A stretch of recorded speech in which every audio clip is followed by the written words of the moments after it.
तो भाइयों सोचो, अगर कल ओडा मांगा में लूफी का गियर 6 रिवील कर दे तो क्या तुम शॉक होगे? शायद नहीं, क्योंकि पिछले कुछ चैप्टर्स में ओडा ने इतने सारे हिंट्स छोड़ दिए हैं कि अब गियर 6 सिर्फ एक फैन थ्योरी नहीं लगती। और लेटेस्ट चैप्टर के बाद तो ये डिस्कशन और भी खतरनाक हो चुकी है, क्योंकि ईमू ने लूफी को देखकर एक ऐसी बात बोल दी है जिसके बाद हर वन पीस फैन सिर्फ एक ही सवाल पूछ रहा है, क्या गियर 5 वाकई लूफी की फाइनल पावर है या फिर असली ट्रांसफॉर्मेशन अभी भी बाकी है? तो आज हम इसी मिस्ट्री को लेटेस्ट मांगा चैप्टर और वन पीस के हिडन फोरशैडोइंग की हेल्प से डिकोड करने वाले हैं। तो वीडियो बहुत ज्यादा इंटरेस्टिंग होने वाली है, लास्ट तक जरूर देखना, क्योंकि जितना आगे बढ़ेंगे उतनी ये थ्योरी और भी ज्यादा क्रेजी होती चली जाएगी। तो चलिए शुरू करते हैं लूफी को गियर 6 दिलवा के।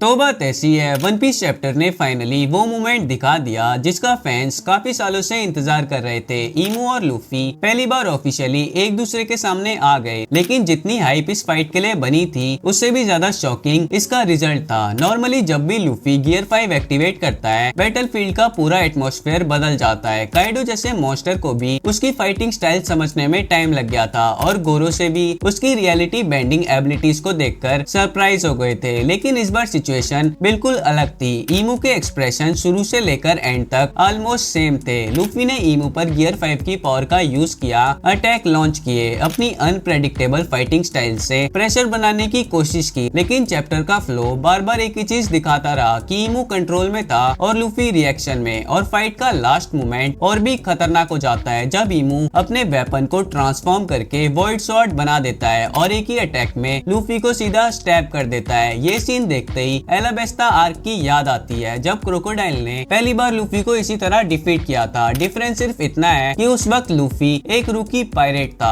और आज वो योनको है। उसने काइडो को हराया है, गियर 5 अनलॉक किया है और दुनिया उसे सन गॉड निका का सक्सेसर मानने लगी है। फिर भी ईमू के सामने उसकी हालत देखकर लगता है कि ओडा जानबूझकर रीडर को एक मैसेज देना चाहता है, लेकिन असली मैसेज स्वॉर्ड नहीं था। असली मैसेज था ईमू का वो डायलॉग, मुझे पता है तुम जॉय बॉय नहीं हो, क्योंकि जॉय बॉय कभी इतना वीक नहीं था। ये लाइन पूरे चैप्टर का सबसे इम्पोर्टेंट पॉइंट बन जाती है, क्योंकि अगर ईमू सिर्फ लूफी को नीचा दिखाना चाहता था तो वो उसे वीक कहकर बात खत्म कर देता। लेकिन उसने कंपेयर किससे किया? ओरिजिनल जॉय बॉय से। और कंपैरिजन तभी किया जा सकता है जब सामने वाला इंसान दोनों को जानता हो। इसका मतलब एक बात ऑलमोस्ट कंफर्म हो जाती है, ईमू ने असली जॉय बॉय को देखा था, शायद उसके साथ फाइट भी की थी। और सबसे इम्पोर्टेंट बात, उसे जॉय बॉय की ओरिजिनल पावर याद है। और यहीं से गियर 6 की थ्योरी पहली बार इतनी स्ट्रॉन्ग लगने लगती है, क्योंकि अगर करंट लूफी और ओरिजिनल जॉय बॉय के पास सेम डेविल फ्रूट था, फिर ईमू को इतना डिफरेंस क्यों दिख रहा है? क्या जॉय बॉय सिर्फ एक्सपीरियंस की वजह से स्ट्रॉन्ग था, या फिर उसने अपनी डेविल फ्रूट का वो लेवल अनलॉक किया था जहां लूफी अभी तक पहुंच ही नहीं पाया है? ये क्वेश्चन पहले भी कई बार पूछा गया था, लेकिन लेटेस्ट चैप्टर के बाद पहली बार इसके सपोर्ट में स्टोरी के अंदर से ही एविडेंस मिलना शुरू हुआ है। और अगर हम वन पीस की पूरी जर्नी को देखें तो ओडा ने हर मेजर पावर अप से पहले एग्जैक्टली यही पैटर्न फॉलो किया है। जब गियर 2 आया था उससे पहले नॉर्मल लूफी CP9 के सामने काफी नहीं था। जब गियर 4 आया था, गियर 2 और गियर 3 की लिमिटेशन सामने आ चुकी थी। जब गियर 5 अनलॉक हुआ तब गियर 4 भी काइडो के अगेंस्ट फेल हो गया था। हर नई पावर से पहले ओडा पुरानी पावर की लिमिट दिखाता है, और अब पहली बार गियर 5 की लिमिट दिख गई है। ये बात और भी इंटरेस्टिंग तब हो जाती है जब हम गियर 5 की एक्चुअल नेचर को देखते हैं। वानों के बाद हमें ये जरूर पता चल गया था कि लूफी का फ्रूट मिथिकल ज़ुआन है, लेकिन ओडा ने कभी भी ऑफिशियली ये नहीं कहा कि गियर 5 उस फ्रूट का फाइनल स्टेज है। फैंस ने खुद मान लिया कि अवेकनिंग के बाद अब इससे ऊपर कुछ नहीं हो सकता, लेकिन लेटेस्ट चैप्टर उस एजम्पशन को चैलेंज करता है, क्योंकि अगर गियर 5 ही निका की कंप्लीट पावर होती तो ईमू जैसा इंसान उसे देखकर कम से कम एक्नॉलेज जरूर करता। लेकिन उसने ऐसा कुछ नहीं किया। उसने उल्टा ये कह दिया कि असली जॉय बॉय इससे कई गुना ज्यादा पावरफुल था। और शायद इसी पॉइंट को समझने के लिए हमें गियर 5 को एक अलग नजरिए से देखना पड़ेगा। और वीडियो में आगे बढ़ने से पहले यहाँ एक और बात ध्यान देने लायक है। वानो आर्क में जब लूफी ने पहली बार गियर 5 अचीव किया था तब उसने खुद कहा था दिस इज माई पीक, और ये लाइन सुनने के बाद काफी लोगों ने मान लिया कि गियर 5 ही उसका फाइनल ट्रांसफॉर्मेशन है। पहली नजर में ये बात बिल्कुल सही भी लगती है, लेकिन लेटेस्ट चैप्टर के बाद वही डायलॉग एक नया सवाल खड़ा करता है। अगर गियर 5 ही लूफी की एब्सोल्यूट फाइनल पावर होती तो फिर ईमू उसे देखकर ओरिजिनल जॉय बॉय को उससे कहीं ज्यादा पावरफुल क्यों बताता? क्या लूफी की पीक सिर्फ उस वक्त की पीक थी या फिर उसने अपने डेल फ्रूट का जितना पोटेंशियल उस मोमेंट तक अनलॉक किया था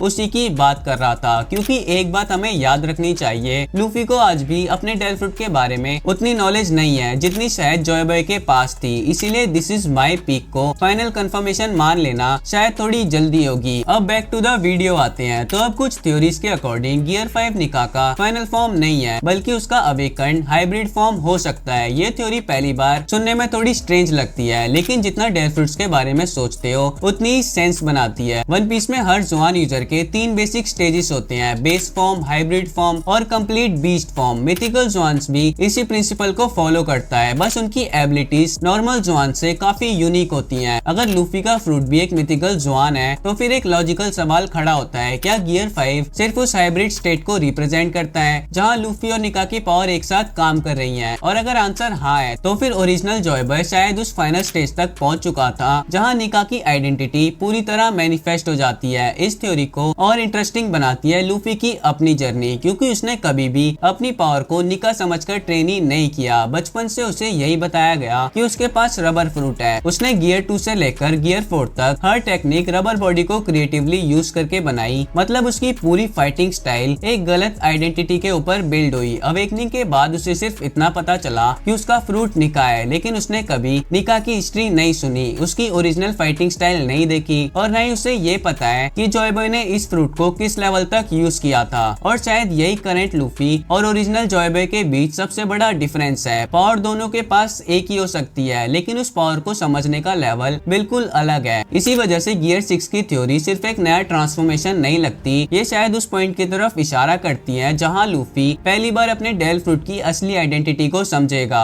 और जब डेल फ्रूट की बात होती है तो वन पीस में एक कैरेक्टर ऐसा भी है जिसका कनेक्शन पहली नजर में बिल्कुल नॉर्मल लगता है, लेकिन अगर उसके रिसर्च को ध्यान से देखा जाए तो वो शायद लूफी के फ्यूचर पावर अप का सबसे बड़ा क्लू बन सकता है। वो कैरेक्टर कोई और नहीं बल्कि अपना चॉपर है। पहली बार सुनने में ये थ्योरी थोड़ी अजीब लगती है, क्योंकि चॉपर और लूफी की पावर एक दूसरे से बिल्कुल अलग दिखाई देती है, लेकिन अगर डेल फ्रूट की कैटेगरी देखी जाए तो दोनों के बीच एक बहुत बड़ा कनेक्शन है। चॉपर के पास ह्यूमन फ्रूट है और लूफी के पास भी ह्यूमन फ्रूट ही है, बस उसका मॉडल निका है। ये छोटा सा डिफरेंस फ्यूचर में बहुत बड़ा मीनिंग रख सकता है। चॉपर की सबसे बड़ी अचीवमेंट सिर्फ मॉन्स्टर पॉइंट नहीं थी, असली अचीवमेंट थी रंबल बॉल, एक ऐसी मेडिसिन जो डेल फ्रूट की नॉर्मल लिमिटेशन को टेम्परेरी तोड़ देती है और यूजर को ऐसे ट्रांसफॉर्मेशन एक्सेस करने देती है जो नेचुरली पॉसिबली नहीं थे। टाइम के साथ चॉपर ने इस फॉर्मूला को और इम्प्रूव किया। पहले वो मॉन्स्टर पॉइंट को कंट्रोल नहीं कर पाता था, लेकिन ट्रेनिंग के बाद उसने उसी ट्रांसफॉर्मेशन को अपनी मर्जी से यूज करना शुरू कर दिया।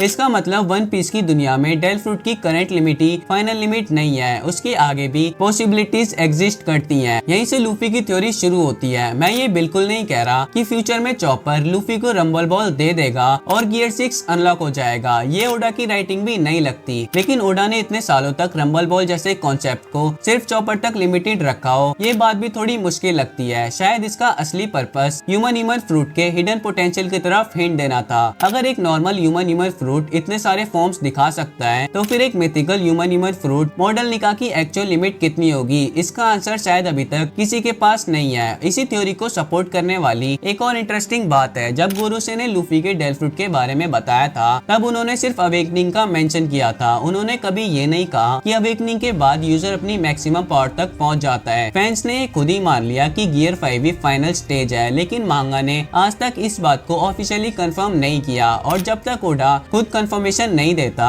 तब तक पॉसिबिलिटीज खत्म नहीं होती। इसी वजह से कुछ फैंस गियर 5 को एक कंप्लीट ट्रांसफॉर्मेशन नहीं बल्कि ट्रांजिशन मानते हैं। उनका मानना है कि अवेकनिंग ने सिर्फ लूफी को निका के साथ कनेक्ट किया है, लेकिन उस कनेक्शन को परफेक्ट होने में अभी भी टाइम लगेगा। अगर ये बात सच निकली तो गियर 6 किसी एक्सटर्नल पावर अप का नाम नहीं होगा, वो सिर्फ उस स्टेज को रिप्रेजेंट करेगा जहां लूफी और निका के बीच सिंक्रोनाइजेशन 100% कंप्लीट हो जाएगी। और ऑनेस्टली अगर लूफी की जर्नी को देखा जाए तो ये थ्योरी उसके कैरेक्टर के साथ परफेक्टली फिट बैठती है। लूफी ने कभी शॉर्टकट यूज नहीं किए, हर नए गियर उसने खुद क्रिएट की। किसी ने उसे गियर 2 नहीं सिखाया, किसी ने गियर 4 डिजाइन नहीं किया। गियर 5 भी किसी ट्रेनिंग मैनुअल का रिजल्ट नहीं था। हर बार उसने इम्पॉसिबल सिचुएशन में अपनी बॉडी के अंदर से ही सॉल्यूशन निकाला। इसलिए अगर नेक्स्ट पावर अप आता है तो उसका सोर्स भी लूफी खुद ही होगा। लेकिन गियर 6 सिर्फ ट्रांसफॉर्मेशन का नाम नहीं होगा। अगर ओडा वाकई इसी डायरेक्शन में जा रहा है तो उसके साथ पावर्स भी कम्प्लीटली इवॉल्व होंगी। और यही इस वीडियो की सबसे इंटरेस्टिंग थ्योरी सामने आती है। रबर की सबसे यूनिक प्रॉपर्टी सिर्फ स्ट्रेच होना नहीं है, बल्कि स्ट्रेच होने के बाद उसका वायलेंटली रिकॉइल करना भी है। इसी कॉन्सेप्ट को कुछ फैंस निका फ्रूट के फ्यूचर एवोल्यूशन से कनेक्ट करते हैं। उनका मानना है कि गियर 5 में लूफी ऑब्जेक्ट और एनवायरनमेंट को अफेक्ट करता है, लेकिन गियर 6 में वो सिर्फ फिजिकल चीजों को नहीं बल्कि बैटलफील्ड के डिस्टेंस को भी मैनिपुलेट कर सकता है। सोचो अगर दो जगहों के बीच का डिस्टेंस ही कंप्रेस हो जाए तो बाहर से दिखने वाले को लगेगा कि लूफी टेलीपोर्ट हो गया। रियलिटी में वो टेलीपोर्टेशन नहीं होगी बल्कि निका फ्रूट की एडवांस एप्लीकेशन होगी। ये सुनने में काफी ओवरपावर्ड लगता है, लेकिन फाइनल विलन अगर ईमू है जिसके पास खुद ऑलमोस्ट रियलिटी को डिस्टॉर्ट करने वाली पावर दिख रही है, तो लूफी को भी उसी लेवल का काउंटर चाहिए होगा। इसी थ्योरी का एक और एक्सटेंशन ये भी कहता है कि गियर 6 में लूफी की इमेजिनेशन सिर्फ फनी अटैक तक लिमिटेड नहीं रहेगी। अभी गियर 5 में वो जो भी सोचता है उसका कार्टून वर्जन क्रिएट कर देता है, लेकिन नेक्स्ट स्टेज में शायद उस इमेजिनेशन के पीछे प्रॉपर कंट्रोल भी आ जाए, रैंडम क्रिएटिविटी की जगह कैलकुलेटेड रियलिटी मैनिपुलेशन। ये डिफरेंस सुनने में छोटा लगता है, लेकिन बैटल के अंदर इसका इम्पैक्ट बहुत बड़ा हो सकता है। और अगर ऐसा हुआ तो ईमू के अगेंस्ट उसकी फाइटिंग स्टाइल भी कम्प्लीटली चेंज हो जाएगी। अब तक लूफी अपने ओपोनेंट को कंफ्यूज करके जीतता था, लेकिन ईमू कंफ्यूज नहीं हो रहा, इसलिए अब उसे सिर्फ अनप्रेडिक्टेबल नहीं बल्कि फंडामेंटली स्ट्रॉन्गर बनना पड़ेगा।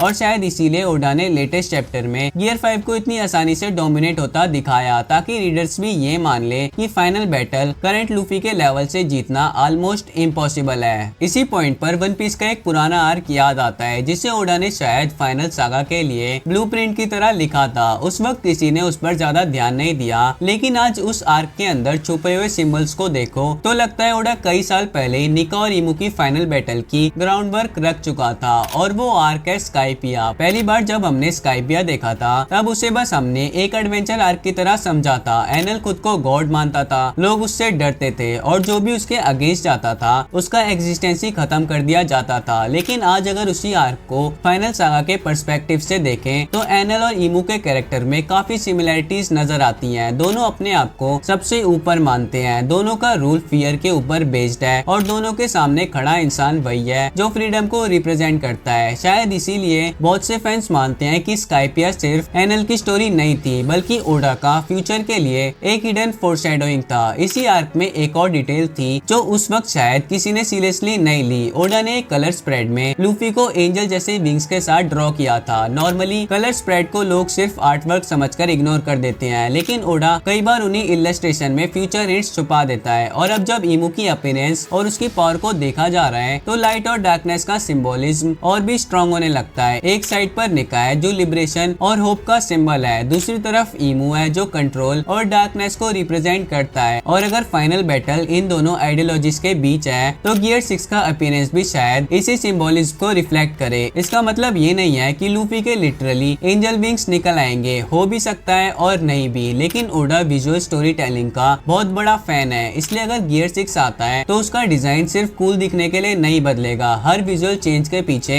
एक मीनिंग होगा। व्हाइट क्लाउड्स, व्हाइट हेयर और ड्रम ऑफ लिबरेशन ने गियर 5 को बाकी ट्रांसफॉर्मेशन से अलग बनाया था। और अगर अगला पावर अप होता है तो उसमें भी कोई ऐसा एलिमेंट जरूर होगा जो निका की कंप्लीट आइडेंटिटी को रिप्रेजेंट करे। और सिर्फ डिजाइन ही नहीं, पावर्स भी इसी फिलॉसफी को फॉलो कर सकती है। अभी गियर 5 की सबसे बड़ी लिमिटेशन ये लगती है कि लूफी बहुत कुछ कर सकता है, लेकिन उसकी एबिलिटीज कभी कभी रैंडम फील होती हैं। वो इमेजिनेशन के हिसाब से फाइट करता है जो देखने में एंटरटेनिंग है, लेकिन ईमू जैसे ओपोनेंट के अगेंस्ट सिर्फ एंटरटेनमेंट से बैटल नहीं जीती जा सकती, वहाँ प्रिसीशन और कंट्रोल दोनों चाहिए। इसी वजह से एक और थ्योरी काफी पॉपुलर हो रही है कि गियर 6 में लूफी की इमेजिनेशन और हाकी पहली बार परफेक्टली सिंक्रोनाइज हो जाएंगे। सोचो अगर हर रियलिटी बेंडिंग अटैक के अंदर एडवांस कॉन्करर हाकी भी हो तो सिर्फ अटैक की स्ट्रेंथ ही नहीं बढ़ेगी बल्कि उसका इफेक्ट भी कम्प्लीटली अलग होगा। हो सकता है ईमू जैसे ओपोनेंट्स की डेल फ्रूट एबिलिटीज को डायरेक्टली ओवरपावर करने का तरीका भी इसी कॉम्बिनेशन में छुपा हो। एक और थ्योरी इंटरनल फ्लेम से जुड़ी हुई है। एगेड आर्क में वेगापंक की मदर फ्लेम को इतनी इंपॉर्टेंस देना शायद सिर्फ एंशिएंट वेपन दिखाने के लिए नहीं था। कई फैंस का मानना है कि ओरिजिनल एनर्जी सोर्स और सन गॉड निका के बीच कोई ना कोई कनेक्शन जरूर है। अगर ये कनेक्शन फ्यूचर में रिवील होता है तो गियर 6 सिर्फ रबर बेस्ड ट्रांसफॉर्मेशन नहीं रहेगा, उसमें सन गॉड की असली एनर्जी भी देखने को मिल सकती है। इसका मतलब ये नहीं है कि लूफी सडनली एस की तरह फायर फ्रूट यूज करने लगेगा, बल्कि बल्कि उसकी एग्जिस्टिंग एबिलिटीज एक कम्प्लीटली नए लेवल पर इवॉल्व हो सकती है। रेड हॉक और बजरंगन जैसे अटैक तब सिर्फ शुरुआत लगेंगे। और अगर तुम नोटिस करो तो ओडा ने लूफी को हमेशा किसी न किसी चीज से इंस्पायर होते दिखाया है। गियर 2 CP9 की स्पीड के बाद आया, गियर 3 जायंट्स को देखने के बाद, गियर 4 में हाकी का इन्फ्लुएंस था, गियर 5 इमेजिनेशन और फ्रीडम का रिजल्ट बना। इसीलिए गियर 6 भी अचानक हवा से नहीं आ जाएगा, उसके पीछे भी कोई एक्सपीरियंस होगा। और अभी लूफी जिस एनिमी का सामना कर रहा है उससे बड़ा एक्सपीरियंस उसके लिए पूरी स्टोरी में कभी नहीं आया। शायद इसीलिए लेटेस्ट चैप्टर की सबसे बड़ी इंपॉर्टेंस फाइट में नहीं बल्कि उस कंपैरिजन में है जो ईमू ने जोयोबे के साथ किया, क्योंकि उस कंपैरिजन ने पहली बार ये पॉसिबिलिटी खोल दिया है कि लूफी की करंट पावर ही उसकी फाइनल पावर नहीं है। और अगर ऐसा है तो अगले कुछ चैप्टर सिर्फ एक्शन नहीं दिखाएंगे, धीरे धीरे ओडा, जोयोबे, निका और ईमू के बीच का असली कनेक्शन रिवील करेगा। और जितनी ये हिस्ट्री सामने आएगी उतना ही क्लियर होता जाएगा कि लूफी को एग्जैक्टली किस चीज की कमी है, और उस कमी को पूरा करने के बाद ही उसका अगला पावर अप कितना डेंजरस हो सकता है। लेकिन अगर हम सिर्फ थ्योरीज को साइड में रखकर लॉजिकली सोचें तो एक सवाल सबसे पहले आता है, आखिर ओडा गियर 6 जैसी चीज को इंट्रोड्यूस करेगा ही क्यों? क्या सिर्फ फैंस को एक्साइट करने के लिए? मुझे ऐसा बिल्कुल नहीं लगता। फाइनल सागा में हर नई पावर का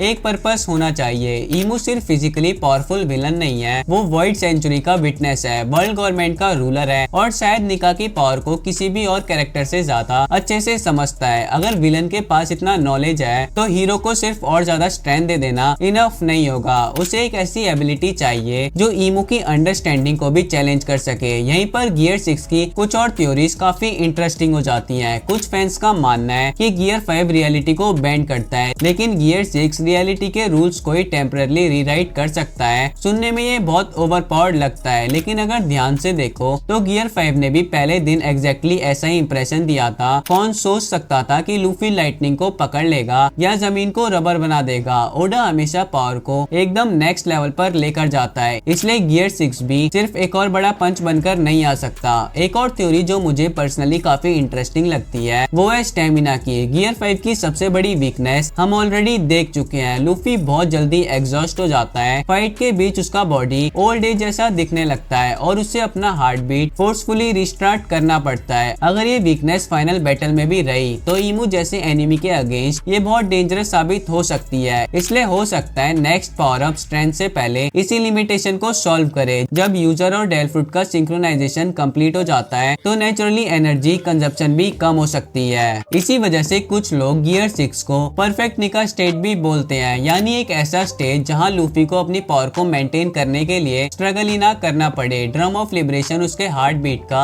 नेचुरल रिदम बन जाए और उसका बॉडी फाइनली उस इमेंस पावर को बिना किसी साइड इफेक्ट के हैंडल कर सके। और अगर ऐसा हुआ तो ईमू के अगेंस्ट लॉन्ग बैटल फाइट करना भी पॉसिबल हो जाएगा। और सिर्फ स्टेमिना ही नहीं, हाकी भी यहाँ बहुत बड़ा रोल प्ले कर सकती है। हमने देखा है कि ओडा जितना फाइनल सागा की तरफ बढ़ रहा है उतना ही हाकी का इंपॉर्टेंस भी बढ़ता जा रहा है। रोजर के पास डेलफ्रूट नहीं था, फिर भी वो दुनिया के सबसे पावरफुल लोगों में से एक था। शैंक्स भी अपनी हाकी की वजह से इतना डेंजरस है, इसलिए अगर लूफी का नेक्स्ट पावर अप आता है तो मुझे नहीं लगता वो सिर्फ डेलफ्रूट बेस्ड होगा। हो सकता है पहली बार उसकी निका पावर और एडवांस कॉन्करर हाकी इतनी परफेक्टली मर्ज हो जाए कि दोनों को अलग अलग पहचानना ही मुश्किल हो। और ये थ्योरी ईमू के डायलॉग को भी सपोर्ट करती है, क्योंकि हो सकता है ओरिजिनल जोयोबे सिर्फ निका फ्रूट की वजह से पावरफुल ना हो सकता है उसने हाकी और निका दोनों को एक ऐसे लेवल पर मास्टर कर लिया हो जहाँ उसकी हर अटैक में लिबरेशन की पावर और कॉन्करर हाकी दोनों एक साथ काम करती हो। अगर लूफी को भी उसी लेवल तक पहुंचना है तो उसे सिर्फ एक और ट्रांसफॉर्मेशन नहीं बल्कि अपनी पूरी फाइटिंग फिलॉसफी इवॉल्व करनी पड़ेगी। इसी बीच एक और छोटी सी डिटेल बहुत लोग इग्नोर कर देते हैं, ओडा ने लूफी के पावर अप को कभी रैंडम नहीं बनाया। हर गियर का नाम सिंपल था, लेकिन उसके पीछे साइंस, क्रिएटिविटी और स्टोरी तीनों का कनेक्शन था। इसलिए ये भी पॉसिबल है कि फ्यूचर में जो फॉर्म आए उसका नाम गियर 6 ना हो। फैंस उसे गियर 6 बोलेंगे क्योंकि वो गियर 5 के बाद आएगा, लेकिन मांगा में ओडा उसे किसी और नाम से इंट्रोड्यूस कर सकता है, शायद ट्रू निका, कंप्लीट अवेकनिंग या कुछ ऐसा जो अभी हम इमेजिन भी नहीं कर सकते। और अगर वाकई ऐसा होता है तो लेटेस्ट चैप्टर फ्यूचर में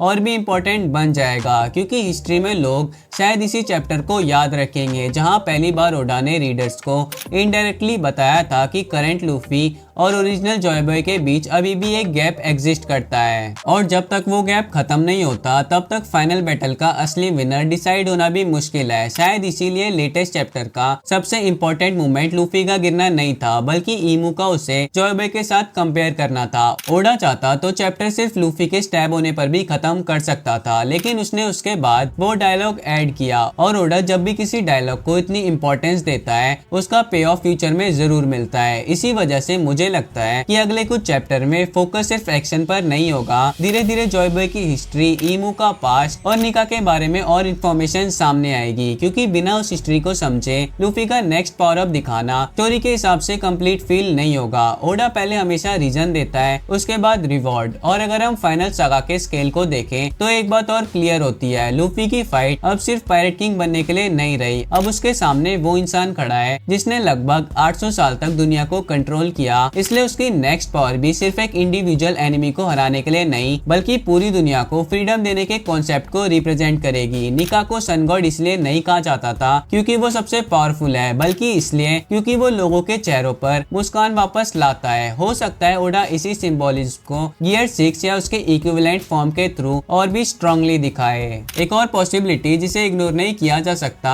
वो है कि ओडा शायद फैंस को सरप्राइज कर दे। हो सकता है मांगा में कभी गियर 6 नाम आए ही ना, हो सकता है गियर 5 ही इवॉल्व हो जाए और उसका कंप्लीट वर्जन सामने आए। हो सकता है निका की अवेकनिंग के भी मल्टीपल स्टेजेस हो जिनमें से लूफी अभी सिर्फ पहली स्टेज पर हो। ये सारी पॉसिबिलिटीज अभी ओपन है क्योंकि मांगा ने इनमें से किसी भी चीज को ऑफिशियली कंफर्म या रिजेक्ट नहीं किया, लेकिन जितने भी क्लूज अब तक स्टोरी में मिले हैं उन्हें एक साथ कनेक्ट करो तो एक पैटर्न जरूर दिखाई देता है। लूफी का मिथिकल ह्यूमन फ्रूट, ईमू का जॉय बॉय को पर्सनली जानना, चॉपर का ह्यूमन फ्रूट और रंबल बॉल रिसर्च, साइपिया का गॉड सिंबोलिज्म, निका का लिबरेशन से कनेक्शन और लेटेस्ट चैप्टर में गियर 5 का स्ट्रगल। अलग अलग देखो तो ये सिर्फ थ्योरीज लगती हैं, लेकिन जब इन्हें एक लाइन में जोड़ा जाता है तो फ्यूचर का डायरेक्शन पहले से काफी क्लियर फील होने लगता है। हो सकता है इनमें से कुछ थ्योरीज गलत साबित हो जाएं, हो सकता है ओडा बिल्कुल अलग डायरेक्शन में स्टोरी लेकर चला जाए, लेकिन अगर एक चीज कॉन्फिडेंटली कही जा सकती है तो वो ये है कि करंट लूफी अभी अपनी जर्नी के एंड पर नहीं पहुंचा। लेटेस्ट चैप्टर ने ये फीलिंग पहली बार जेन्युइनली क्रिएट कर दिया है कि उसके अंदर अभी भी एक और पावर अप की जगह बची हुई है, चाहे उस पावर अप का नाम गियर 6 हो, ट्रू निका फॉर्म हो या कुछ और। उसका पर्पस सिर्फ स्ट्रॉन्ग बनना नहीं होगा, उसका पर्पस होगा उस गैप को खत्म करना जिसके बारे में खुद ईमू ने बात की थी। और जिस दिन वो गैप खत्म हो जाएगा उस दिन शायद ईमू के पास भी लूफी को देखकर ये कहने के अलावा कोई ऑप्शन नहीं बचेगा कि सामने खड़ा इंसान सिर्फ जॉय बॉय का सक्सेसर नहीं बल्कि वो वॉरियर बन चुका है जिसका इंतजार 800 साल से पूरी दुनिया कर रही थी। तो भाइयों ये वीडियो अब यहीं तक थी। हो सकता है गियर 6 की ये थ्योरी सही हो और ये भी हो सकता है कि ओडा हमें बिल्कुल ही अलग ट्विस्ट से सरप्राइज कर दे।